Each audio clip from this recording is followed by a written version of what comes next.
Hi students, let us discuss about Class B power amplifier. Class B power amplifier. Okay, let us discuss about Class B power amplifier. In the previous lecture, we have discussed about Class A power amplifier. In that one, we have classified two types of the configurations.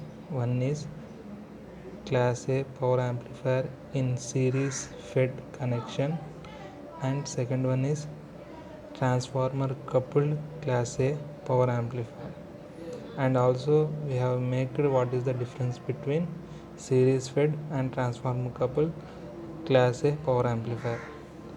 And the next configuration of your power amplifiers is Class B power amplifier. So in this one, let us discuss about how the design of Class B power amplifier will be there, and how the construction is related.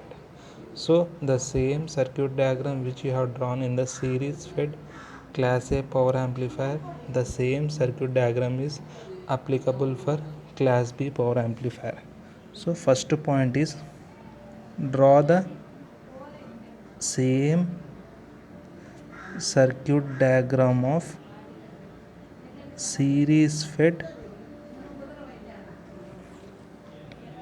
A power amplifier, that is Class A power amplifier.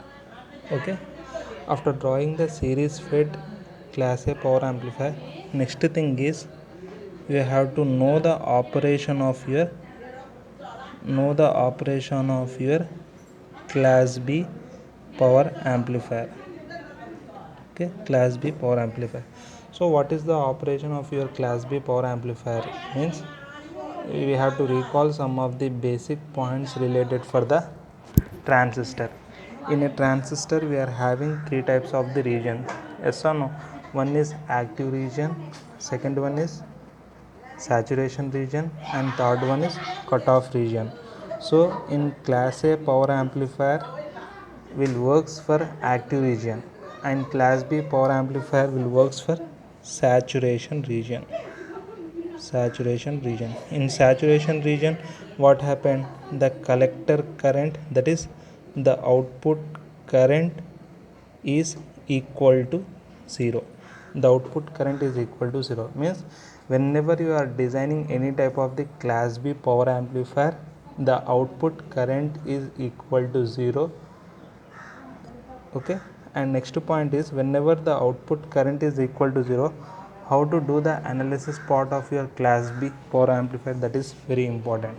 So when we are going for any type of the design, we have to remember few points. So what are those few points? Means the Class B power amplifier having some of the things related here. In Class B amplifier, the collector current flows for only half cycle. Why? Means it only flows for the half cycle means the given Class B power amplifier will works for only saturation region, so we are not getting the total full cycle at the output. Means we are getting only half cycle, and another half cycle is missing. Why it is missing? Means due to the collector current, that is collector current or output current is equal to 0. So in this operation, the total collector current will be applicable for only half cycle. Okay, and next, which parameters we have to calculate? Means same, we have to take the load line, again we have to calculate the AC load line and DC load line parameters. So in AC load line, we are having some type of the basics. What are those basics? Means the letters which we are writing here should be represented in the small letters for the AC analysis. In DC analysis, the letters should be written in capital. So in the AC analysis, that is third point is letters should be small for AC analysis, that is small IC, and for letters for DC analysis should be capital IC. This is third point. Okay, after completing the third point, again you have to draw the procedure of your load line. Procedure of your load line. So what is the procedure of your load line? So load line will be exist for your both AC analysis and DC analysis. So in the AC analysis, the capacitor will works as short circuit and VCC voltages make it to the ground. In the DC analysis, the capacitor will be open circuited and VCC is not grounded. Yes or no? Means in the AC analysis, capacitors are short circuited and VCC voltage is grounded. Yes or no? But whereas in the DC analysis, capacitors are open circuited and VCC is not grounded. So this is the sum of the difference between the AC analysis and DC analysis when we are constructing any type of the load line.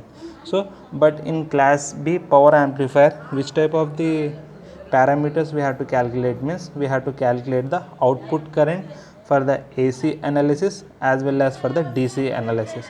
So what are the equations for the DC analysis whenever you are calculating the output power? Means so here we are having some type of the formulas. So what are those formulas? Means so first we are calculating the DC power, that is current and voltages. So the input DC power of class B power amplifier is given in which form? In what is the general formula? Power is equal to voltage into current. Yes or no? So we are taking DC power, that is PDC is equal to VCC into IDC. And next point, where IDC is the average or DC current from the collector supply when AC signal is applied. Means at the input side you are applying some type of the AC signal, but we are calculating the output voltage in the DC form.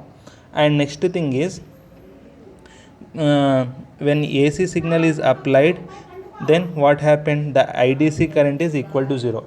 Why means IDC current is equal to 0? Already we have discussed that VCC voltage is grounded. So whenever the VCC voltage is grounded, automatically the IDC current is also equal to 0.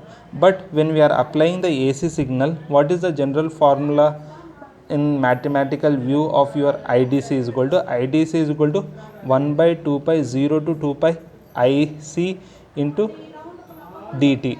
Means we are calculating for the half cycle. Means half cycle means this is 0 to pi. Due to the saturation region, we are not getting the negative here. Again we are getting here, that is 2 pi. Means we are calculating for this total time period of t.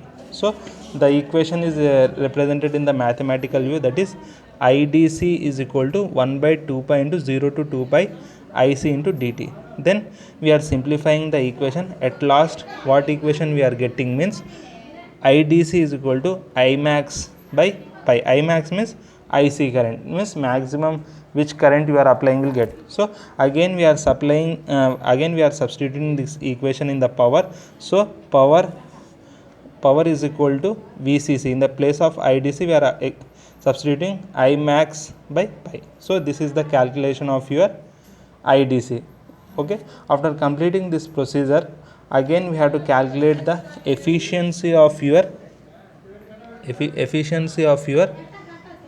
class B power amplifier. How to calculate the efficiency? Means simply we are having one formula. So depending upon that formula only we can calculate the efficiency.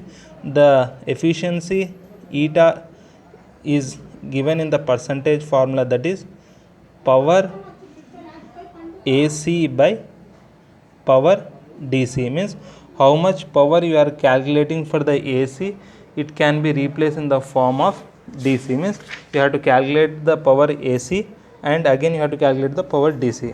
This is one notation. But whenever we are calculating any type of the equations, we have to remember few points. So what are those few points? Means you have to draw the waveform which you are getting at the output signal. After drawing the waveform, how much the variation which you are calculating in the form of peak voltages and currents, how much maximum current you are getting, that apply.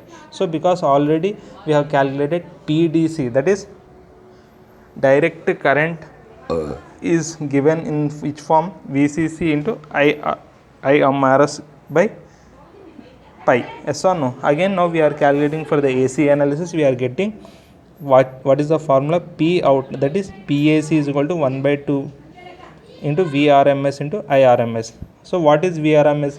Maximum voltage which you are getting at the output signal. So maximum is we are getting the half cycle, so we are taking Vm by root 2. If you are getting the total cycle, then we will construct Vm by 2. So similarly the current also we are getting, so we are substituting Vrms and Irms in the above equation. We are getting PAC is equal to Vm into pi Im into by 4. Yes or no? After substituting this equation, again we are substituting in the form of the efficiency. Efficiency formula is given by PAC by PDC. So we are substituting what is PAC, already we have calculated, that is in the above, Vm into Im by 4. So what is Vm here? Maximum, it is nothing but VCC. So we are substituting VCC. Im is equal to Imax by 4. And also PDC in the already we have calculated what is PDC, VCC into Imax by pi.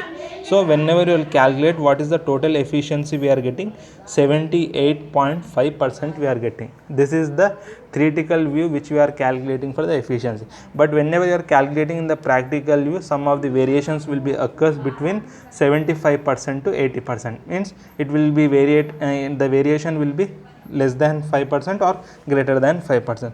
So this is the simple operation of your class B power amplifier.